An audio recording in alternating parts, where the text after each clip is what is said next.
Watch a Breakfast Central on News Central, broadcasting live from Lagos, Nigeria. Let's go straight into our top stories. Grieving Tanzanians yesterday paid emotional tribute to the 19 people who died when a passenger plane plunged into Lake Victoria in what is said to be the country's deadliest air crash in decades. Prime Minister Kassim Majaliwa was among hundreds of people who gathered at Kaitaba Stadium in Bukoba, leading prayers for the dead. The Precision airline from Dar es Salaam crashed on Sunday morning whilst trying to land in Bukoba, whilst police blaming bad weather, of course, for the accident. This morning, looking at this, we're joined by DR.NASRA OMAR. She is an aviation medical examiner at Aerospace Medical and Training Center. She's also Tanzania's Shadow Minister for International Relations. Thank you so much for joining us this morning. Thank you a lot. So I think, first of all, we'd extend our condolences about what happened. It's a very sad story, and you and your team have gotten to be a part of this. Our thoughts and our prayers are with the people of Tanzania. We know that the medical personnel were involved in bringing out the bodies and helping the families, notifying the families and helping them to identify the bodies. How would you say that the families are dealing with all of this? How are the people of Tanzania dealing with all of this? This is a tragic moment for us. It's very sad that we lost a lot of people at once. It is unfortunate. What happened is really unfortunate. We didn't, no one expecting that, because we have that kind of weather in Bukoba. So yeah, we could say that weather condition is not so good in Bukoba at this time of the year. But then it's an accident. So there's not so much to tell until the investigations begin.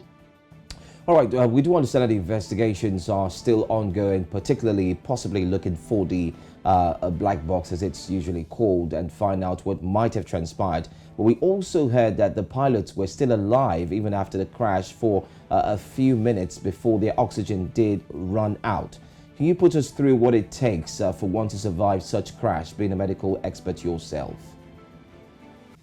Okay, there's an oxygen system in the aircraft that will allow everyone to breathe at the moment, because the aircraft, what it did, it sinked, but then it was submerged, so it wasn't sink completely. So most for those people who are at the back of the aircraft were, they were survivors. But then for the one who was in cockpit in front of the aircraft, didn't make it. Wow. So the oxygen system allowed the captain and the first officer to breathe until the oxygen went off. Wow, that's a really sad one. Talk to us about the survivors, how they're faring, how their families have handled it. Have there been any particular stories that have maybe stood out for you in all of this? In general, maybe. We don't have a particular story about everyone, but then we can say that it was sudden. We didn't expect that, and every family is they're mourning right now. All Tanzanians are mourning because of this accident. It's really, really tragic for us. Very sad indeed. Let's talk about the flight, the commercial flight, being a private company as well. And they've set up, we hear, call centers to actually take calls and help families of the victims of this ill-fated crash. Can you tell us what other things are being put in place, especially by the government, being a shadow minister yourself? Okay, I'm the Shadow Minister of Foreign Affairs. It's not about, I'm not talking on behalf of the Minister of Transport. I am the Shadow Minister of Foreign Affairs, but luckily I'm an aviation medical examiner, so it's come to my understanding that every company or every aircraft operators have their own emergency protocols when it comes to accident. Anything with regard to accident, they have the emergency protocol that's been set in within the company. So every company has its own. I'm working as a private consultant, so I'm not in the company, but I'm helping them to make sure that everyone, every pilot, every cabin crew are flying safely. So our job as an aviation medical examiner to make sure that our cabin crew and pilot are all okay before taking their flight. Would you say that, going forward, this might in some way affect how people fly in Tanzania? Has this in any way, affected their confidence in flying? We did see reports where they were saying that Tanzania has really safe flight systems. Of course, these things cannot be predicted. There are conversations about this being caused by bad weather. But in some way, are there concerns that this might affect the flying tradition, I would say, in Tanzania? Okay, I would say a human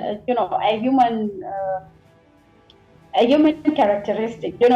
If you get a flight accident or an accident, any accident, obviously you're going to be fear of, flying or traveling and such kind of things.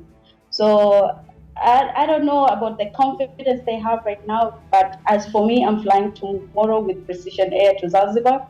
So yeah, I don't know. This is an accident. As much as we can say this is an accident, it happened, and it can happen anywhere in any company. So it's not about the aircraft itself. It's about the weather condition, and it's an accident. So we cannot say much about that. All right. Do you think a lot still needs to be done from the meteorological angle, where information is passed, especially to flight carriers, concerning the weather condition? Because according to some tweets online, many people had said that if only it was highlighted that the weather conditions are really, really bad, it would have stopped them from taking off. What's your thought on sensitizing people, letting them know about weather conditions before they fly? In my opinion, I would say that meteorological, whoever is concerned with the meteorology, they're doing their job. Then we need to sensitize this kind of issue if there is a weather condition. But from what I know from my experience, that area, Bukoba and Mwanza, it's really hard to take off or to fly within because of the weather condition all over the year. But then I can say that this is the time the government had to look at things in aviation industry to strengthen their job as aviators, but then to strengthen the emergency protocol when it comes to accidents.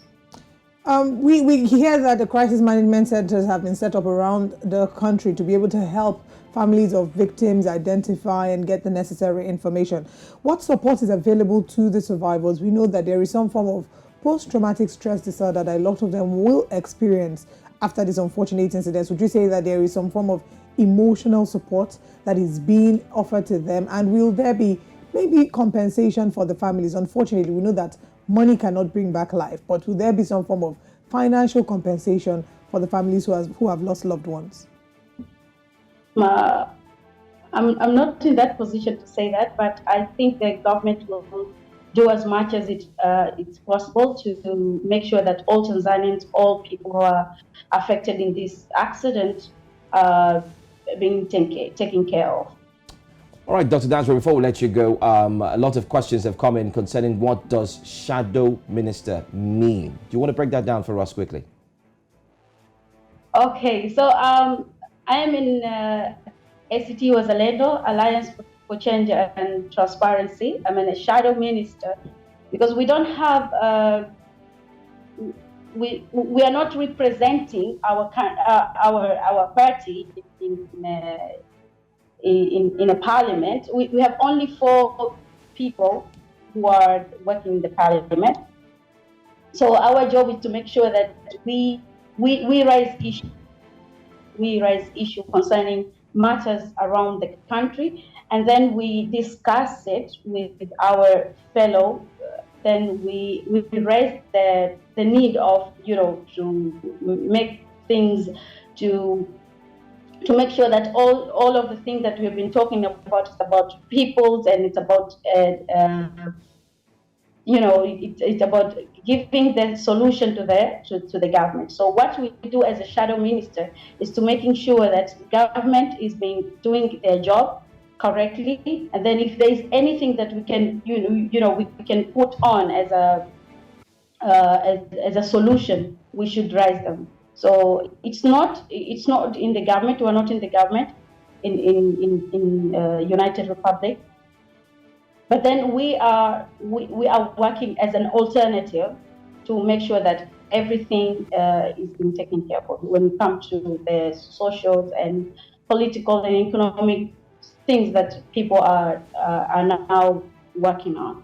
All right. All right. Dr. NASSRA OMAR, thank you very much for your time with us this morning.